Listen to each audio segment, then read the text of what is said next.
Hello viewers, welcome back to our channel. Like our previous video on the color detection of an image, today we'll be discussing about color detection in videos. So let's begin with the coding part. So to start with the coding, I'll just basically input the two basic libraries, that is CV2 library and the NumPy library, with the help of import, like import CV2 and import NumPy as NP. Then after importing the basic two libraries, you need to read the image or the video that you are taking as input. So to do that, we'll just take a variable video. We'll take a variable video and we'll read the we'll read the video into that variable. So let's write video equals to cv2 dot video capture. Remember, capture C will be in capital, and in brackets you need to give 0. While true, read comma frame equals to video dot read. Read here is the return function of the value frame, and video dot read, with that you'll read the previous input video. So now changing the color from normal format to our video. So now you need to remember one thing: whenever we try to change the color format of a video, the mostly we use is HSV format. HSV is a variable here. HSV equals to cv2 dot cvt color bracket frame comma cv2 dot color underscore pgr to hsv.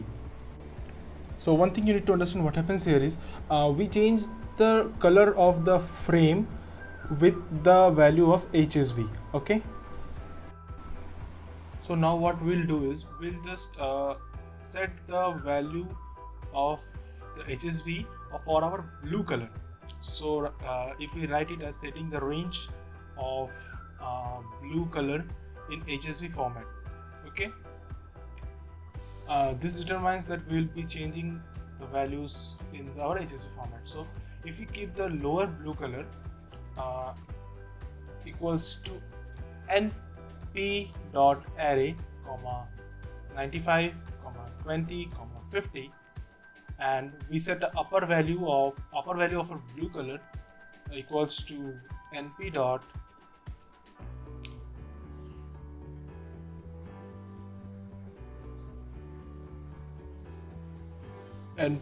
array.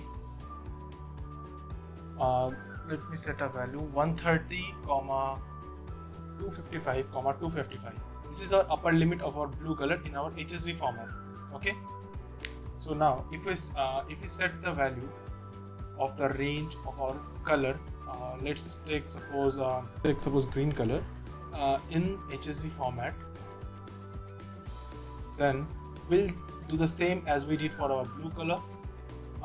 We set the lower range of our green color, lower underscore green equals to np dot array. Then we set the value for our lower color. Okay, it is 40 comma 80 comma 100, and for upper range we'll give it as upper underscore green equals to np dot array. Then give the upper color, we'll give it as, say, suppose 70 comma 255 comma 255. Now we have set our upper range and lower range for both the green and the blue color. So now we'll set the range for our red color in the HSV format. So let's do that. We'll take a variable as lower underscore red equals to np dot array. We need to remember the color range in the lower arrays, that will be 0 0 0, and we'll take the threshold value also in the upper range. So let's take it as upper underscore red equals to np dot array. Now let's take the value. It will be around 80 comma 255 comma 255. I have made a mistake. The lower range will be around 0 comma 50 comma 255. As we are talking about the red color, so it will be this. Note down this upper range and lower range of everything. So after doing that, now we'll be setting up the threshold value. So for doing the threshold value, we need to put a mask over our frame. So mask 1 equals to cv2 dot inRange function we'll be using here. cv2 dot inRange hsv comma lower underscore blue comma upper underscore blue. Okay, you need to remember this, hsv comma lower underscore blue comma upper underscore blue. Now the second mask will be upon the green color. Mask 2 equals to cv2 dot inRange hsv comma lower green comma upper green. Okay, similarly we'll be doing for the red color also. Mask 3 equals to cv2 dot inRange hsv comma lower red and comma upper red. Okay, it will be hsv comma lower red comma upper red.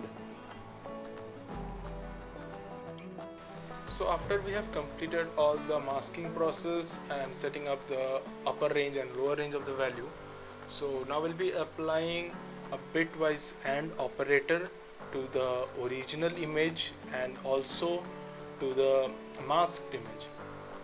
Okay, so what we have to do is we'll just, as I have written it in comment, I'll be writing it as blur equals to cv2 dot bitwise AND, and in bracket you will write frame comma mask 1. It means there will be an operator between frame and mask. Okay, so now just copy it and copy paste it, and we'll just change it with green and red in the first and second and the third line, and with mask 2 and mask 3 respectively. Okay, now what we'll do is, now we'll be creating an adjustable window so that we can resize our output screen that will be coming on during the output. This one I have showed also in our previous video. You can go and check it out there also. So for making an adjustable window, you need to write a command. It is that cv2 dot named window. In brackets you need to give the name of your window, that will I have given here as blue object, and comma cv2 dot window underscore normal. Copy paste it for 2 times and repeat it. Replace blue with the green letter and blue with the red letter in the second and the third line respectively. Okay, so now it's time for us to show the to make the output screen. So for doing that, we'll write at cv2 dot imShow function, then we'll write the window name, that will be our blue image.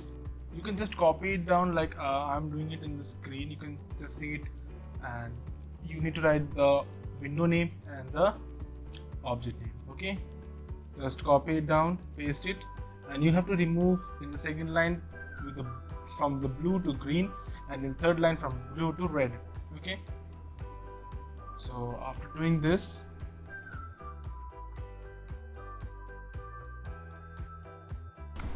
so now it's time for a if statement. Like we'll let if cv2 dot wait key 1 equals to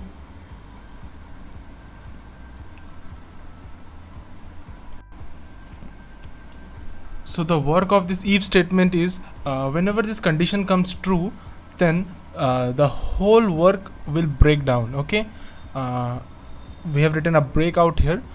Then we'll write video dot release. So whenever the work is complete, you must close the video tab, like you must close your camera, or you must close your the footage that you have taken.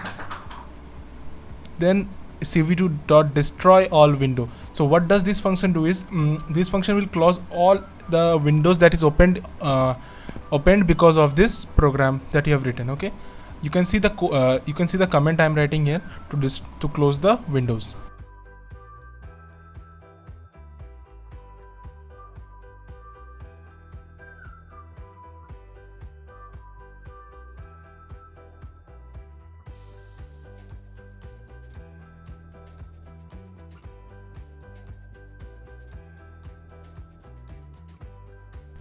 So after writing so much of a long program, it's now time for us to check whether it is running or not. So now just run the program, and okay, it's running in my tab. So this is a blue colored image that I have taken, and I am just adjusting the colors with the help of this track bar, and the suitable color I'll just get whenever it is perfect. So you can see me as I have changed the color, and you can see the blue color is only visible in the blue tab. Okay, you need to find the best output with adjusting this color sliders in the color tab. Okay, see, I have found the best color. Wait 1 second. Okay, let me adjust it a bit more. Yeah, this is, so I think yes, this is working good. See, there is only the change in the blue output screen. Okay, there is very less change in the red and the green output screen. You can see the blue color is all is shining out here in this tab. Okay, so I see, you can also see the values that are coming up in the color track bar. Okay, what you need to do is just you need to now this change the values with this color track bar values. Okay, you can see I'll be doing it now. Okay, let me maximize the screen a bit, and see, I have written out here lower underscore blue equals to np.array, and I'll change the value according to the track bar value. Okay, so in my case the values are coming like this as 53, 65, and it's around 51. And in the lower in the upper blue range, it is coming at around 134, 100, and 255. So I'll just put the values, and with the specific values I feel that I have got the maximum result from this program. Okay, so with doing this, we'll be doing it similarly with the other two colors also similarly. Okay, let's do it again.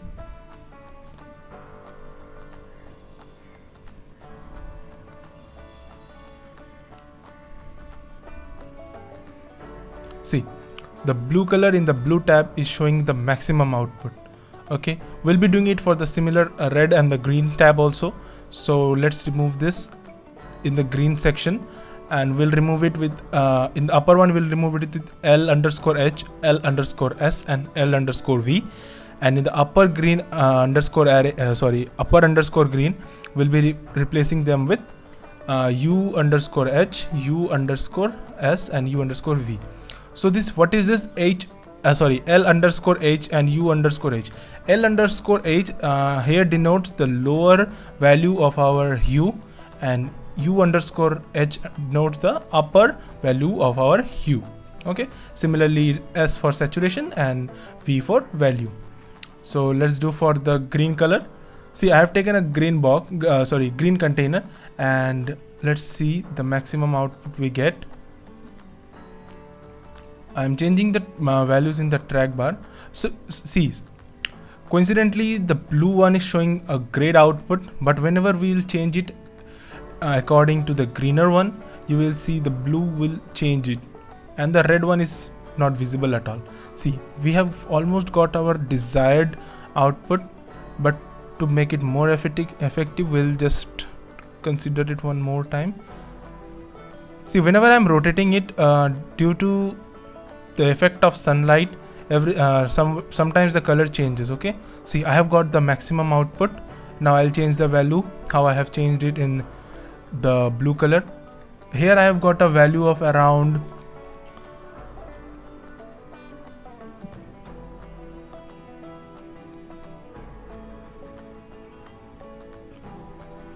so for the upper underscore green value, we have 144, 195, and 192. Okay,